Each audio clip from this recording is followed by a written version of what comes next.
junto con saludarlos y saludarles, esta clase busca y pretende dar algunos conceptos generales sobre el fenómeno de la migración en el contexto de su interpretación desde la demografía, siendo uno de los tres pilares que componen o que delimitan el crecimiento de una población, entendiéndose los otros dos pilares, por un lado la mortalidad y el otro lado la fecundidad, para lo cual miraremos durante esta cápsula los conceptos generales respecto a lo que es migración, las principales o algunos de las formas de los indicadores que uno puede medir lo que es la migración, cuáles son las condicionantes para que tiene una persona efectivamente para poder migrar de un país a otro, es decir, la migración internacional, y también algunas consideraciones de lo que es la migración a nivel sudamericano, y también contextos de los principales tópicos que delimitan la atención en salud en las personas migrantes.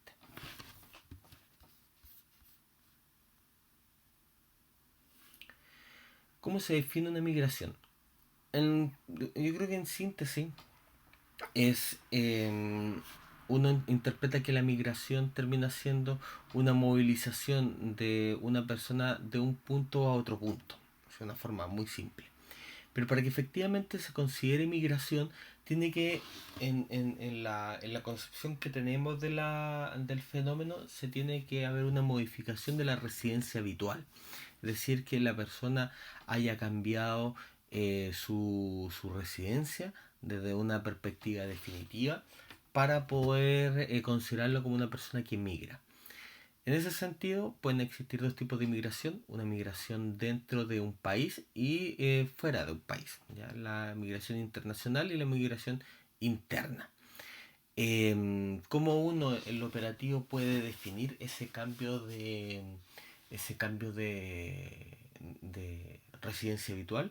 Principalmente con los estudios censales, que eso va a definir, por un lado, va a limitar cómo nosotros vamos a poder estudiar el fenómeno de la migración, ya que vamos a tener, van a haber periodos, quizá, de personas que efectivamente estuvieron en una migración, principalmente una migración interna, y no lo pudimos ver, porque claramente es un fenómeno dinámico, ¿ya?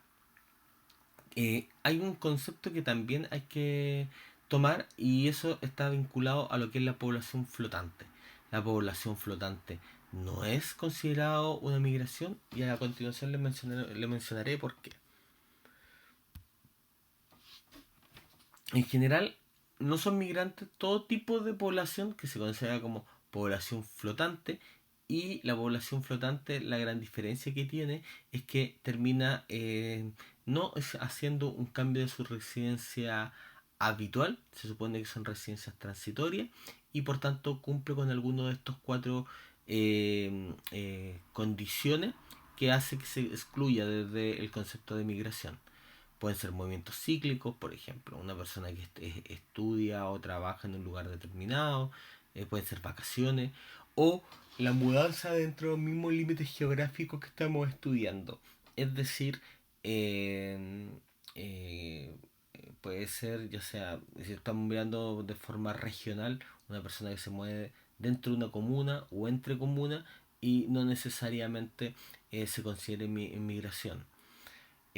Tal vez saliendo un poco de la definición y para poder entender, es también la migración un fenómeno en el cual uno busca o lo explica respecto a que también se modifican ciertas condiciones socioculturales de la persona, y la migración efectivamente modifica las condicionantes socioculturales de una población.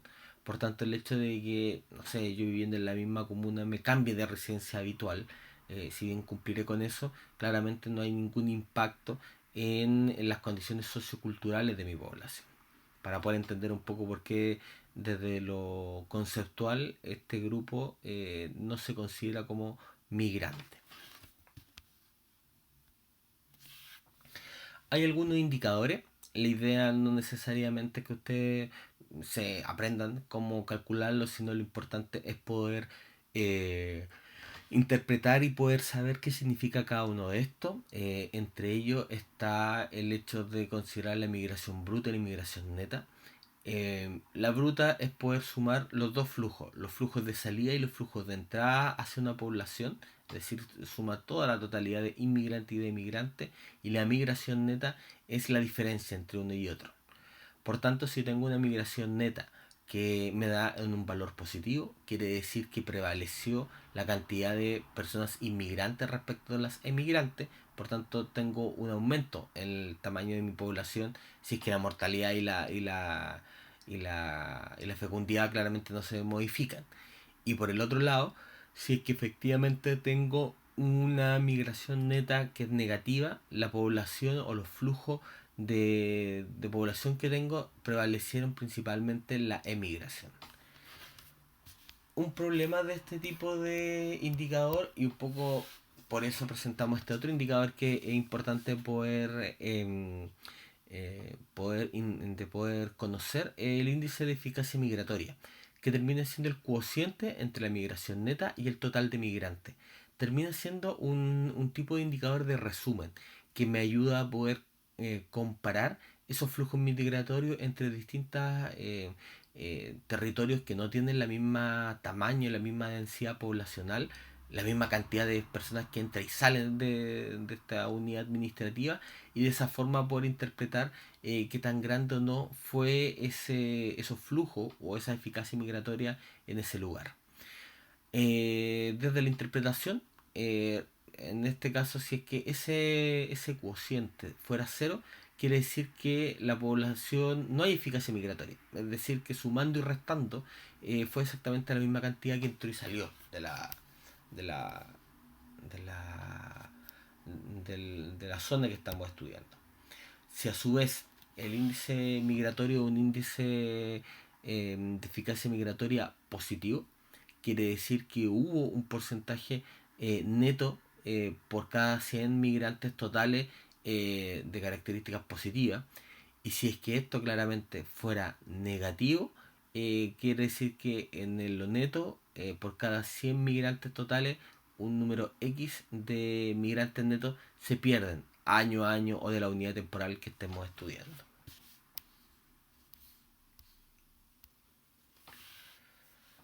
Acá vamos a empezar a mirar lo que probablemente es como el corazón de la clase, que es poder entender cuáles son los determinantes para poder migrar internacionalmente. Primero es entender que la migración es un fenómeno social, es un fenómeno que tiene un componente fuertemente económico. Las personas por ello en general no tendrían la necesidad de migrar si es que las condiciones socioeconómicas o de calidad de vida que tienen en su país fueran óptimas. Por tanto, lo primero que hay que entender es que la migración tiene su principal condicionante en esas condiciones socioeconómicas. Por tanto, los principales flujos de migración están dados de países que tienen una brecha entre el desarrollo que tienen, ya sea el Producto Interno Bruto que puedan tener, el nivel de calidad de vida, versus países que tienen mejor calidad de vida. Es decir, de los menores a los mayores es donde principalmente se genera los flujos migratorios. Por tanto, eso es importante poder verlo. Probablemente los países que tienen las crisis, tienen ser o que estén en crisis socioeconómica o crisis política, son el punto uno, el punto de origen, y países que tengan mejores condiciones, tienen mayor estabilidad, el punto 2 o el punto de destino.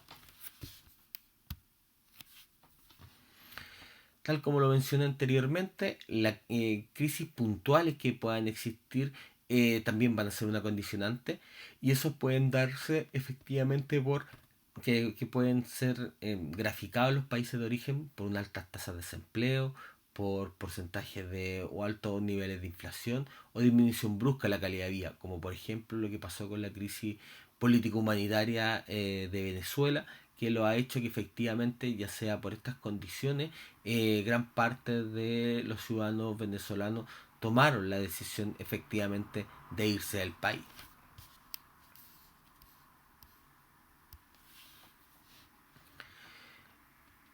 Y otra de la determinante que creo que va a mover en esta primera cápsula para posteriormente continuar en este proceso es efectivamente que otro condicionante también desde la perspectiva económica y de una mirada un poco más específica son las diferencias que pueden haber de salarios bajos, desempleo o informalidad laboral que pueda haber en el país de origen.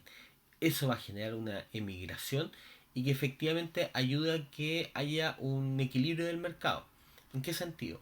En el sentido de que efectivamente en estos países donde se dan salarios bajos, hay un desempleo, hay una informalidad del mercado laboral, probablemente hay un exceso de mano de obra para los distintos puestos de trabajo.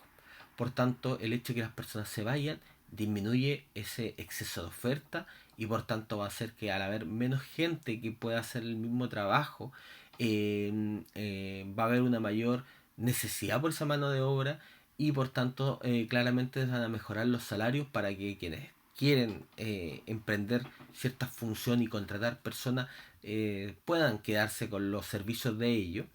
Y por el otro lado, los lugares que en general recepcionan personas terminan teniendo, le aumenta esta cantidad de personas que tienen mano de obra y probablemente son aceptados y las personas se quedan porque encontraron trabajo. Y ese aumento de captación de personas aumenta esta oferta laboral que probablemente también necesita ese país para poder seguir avanzando en su desarrollo económico. Por tanto, en general no hay países que tengan estos flujos, sean lugares de destino, si es que efectivamente no hay un componente emigratorio en su generalidad. Ellos no son una competencia con las personas que ya viven en el lugar porque se van a hacer cargo en peores condiciones, con una menor calidad de vida, a lo que las personas de origen no quieren hacer en su minuto y que para ellos es sumamente bueno respecto a lo que tienen en sus países de origen. Por ejemplo, muchos de los trabajos más informales o más precarios que probablemente que se podrían considerar que toman, por ejemplo, la población migrante en nuestro país, son puestos de trabajo que en general el chileno no toma y ellos sí están deseosos de hacer. Por favor, sigan en la próxima cápsula. Seguiremos viendo los principales determinantes de migraciones internacionales. Continuaremos con esta temática que espero que les sea interesante para ustedes.